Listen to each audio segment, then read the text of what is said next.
A thread by Brian Cates. How funny is it that it turns out Christopher Steele's super Russian government intel-connected insider was some apparatchik working for the Brookings Institute in Washington, D.C.?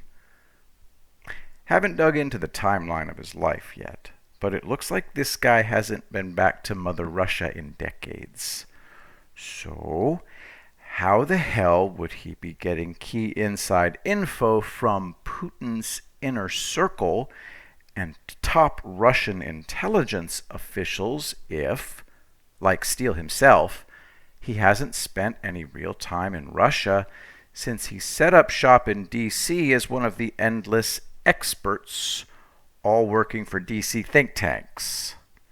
All this key intelligence info Steele's super-duper connected subsource was getting from his network was supposedly coming from inside the Kremlin, inside the Russian government itself, including key Russian intelligence people. Current info, not decades old. My initial impression of Igor Danchenko so far is that of a guy who left Russia years ago, around 1999, goes to Georgetown U from 2006 to 2009, earns an MA, starts his tenure at the Brookings Institute while at Georgetown, and then rattles around D.C. ever since, looking for work. If this is the guy Christopher Steele passed off to the FBI Crossfire Hurricane team as his super-duper Russian intelligence and Putin-connected source with his own intrepid network inside the Kremlin, I'm going to laugh my ass off forever and ever, amen. Remember what happened. Halper couldn't get Carter Page or George Papadopoulos to say anything incriminating while he was recording them. FBI's Crossfire Hurricane team wasted months letting Halper try to set up meetings to lead them into saying incriminating statements. Time was running out. It was now October 2016. Once they figured out Halper's surreptitious recording of Page and Papadopoulos was not going to give them what they needed, they had to move to Plan B. They had to use the Steele dossier. And to use the Steele dossier, a whole lot of finesse was going to be required. The Crossfire Hurricane team had to hide from their own superiors that Steele was working for the Clinton campaign, and his subsource giving him the Carter Page is a Russian agent info hadn't been interviewed. None of the subsources' information had been checked out or verified, and nobody had interviewed that subsource before the warrant application was submitted to the FISA court. So, the FISA court grants the warrant, never hears that all this stuff is unverified and that Steele works for Hillary. Not until the Carter Page warrant is up for its first renewal does a team of FBI agents get dispatched to interview Steele's subsource and try to verify the info against Page. FBI has already been spying on Page and Trump's campaign and transition team for 3 months by then. Guess what Steele's primary subsource tells the FBI agents? He tells them he disavows all these allegations of Carter Page being any kind of Russian agent. He insists he did not tell Steele any of this as intelligence. They were rumors, scuttlebutt, idle talk. Steele sold this subsource as being some kind of super connected person with a network of contacts inside the Kremlin and Russian intelligence, sources close to Putin himself.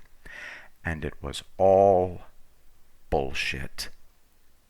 Remember how early on Comey and McCabe and company were insisting that intrepid former MI6 spy Steele's work was gold standard, his word was impeccable, his reputation sterling, etc., etc.?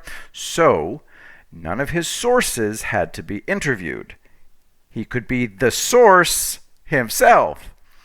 I remember Andrew McCarthy in particular calling foul over this idea that everybody should just take Steele's word for it because he was just so awesome. McCarthy pointed out this was simply not done. You had to interview primary sources and verify their info. Instead, by some foul trickery, second and third-hand accounts that were not from actual eyewitnesses were used in this surveillance warrant of Carter Page. But we were told that Steele was just so honest and competent that second and third-hand stories would get this job done. And what did we find out when DOJ Inspector General Michael E. Horowitz released his FISA abuse report last December? I'll tell you what we found out. Steele lied his ass off to the FBI. His own primary subsource denied everything he passed them for that Page warrant. Did you know fraud is a crime? If you convince someone to pay you for work paid for with federal taxpayer money and you give them something bogus, it's true. Christopher Steele defrauded the U.S. government. He was paid by the FBI for this fake crap. Thanks for the money, suckers! To finger Carter Page as a Russian agent so he could get paid by the FBI, Christopher Steele invented a super-duper connected subsource who had a network of people close to Putin and Russian intelligence. Steele claimed his Page info came from this source. It did not. At this point, we're still not sure exactly how much of taxpayers' money the FBI paid Steele for this fake info they ended up using in the corrupt warrant on Carter Page. Some say $36,000, but it was likely far more than that. Take a look at this. 18 United States Code, subsection 1031, major fraud against the United States. And tonight, this night, just hours ago, enough info was declassified to identify who Steele used as his primary subsource for his dossier and his Carter Page info. It was some minor D.C. think tank researcher connected to the Brookings Institute named Igor Danchenko. A 3.5-year-old mystery solved at last. Feels great. For years, people thought it was Sergei Millian. It wasn't. I wanted definitive proof. It didn't show until today. Patience is a virtue.